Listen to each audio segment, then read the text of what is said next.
Love marriage అని పోలీసుల దగ్గర 12,00,000 రూపాయలు డిమాండ్ చేశాడట. పోలీసులకి సమక్షంలోనా లేకపోతే పోలీసులు అడిగినప్పుడో తెలీదు. ఇది నూజివీడు దగ్గర ఒక సంఘటన జరిగిందని జ్యోతి హైలైట్ చేసింది. ప్రేమించి పోలీస్ స్టేషన్లో పెళ్లి చేసుకున్న యువకుడు ఆపై తన భార్యను ఆమె తల్లిదండ్రులకు అప్పగించడానికి 12,00,000కి బేరం పెట్టిన ఉదంతం ఇది.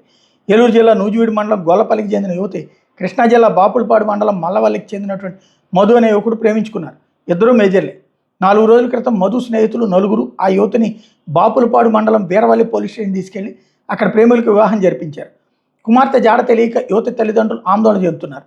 ఈ నేపథ్యంలో అదే రోజు మధు అతడి స్నేహితులు యువతి తల్లిదండ్రులకు ఫోన్ చేసి మీ కూతురు మీకు అప్పగించాలని 12,00,000 చెల్లించాలి, అలాగే మా మీద ఎలాంటి కేసులు లేకుండా చేస్తే మీ కూతురు మీ ఇంటి ముందు దించుతామంటూ బేరసారాలు సాగించారు.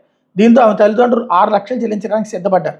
డబ్బు చెల్లించిన తమ కుమార్తెను అప్పగిస్తారో లేదో అనే అనుమానంతో వీళ్ళు ఆదివారం రాత్రి నూజివీడులో మీడియాకు మంత్రి కొలుసు పార్థసారథి దృష్టికి తీసుకొచ్చారు. దీంతో నూజివీడు పోలీసులు రంగంలోకి దిగి సదరు ప్రేమికుడిని అతడి స్నేహితులను పట్టుకోవడానికి ప్రయత్నాలు ప్రారంభించారు. మేబీ వాళ్ళ మీద ఇరికించడానికి ఇట్లాంటి స్టేట్మెంట్ కూడా అయి ఉండొచ్చు.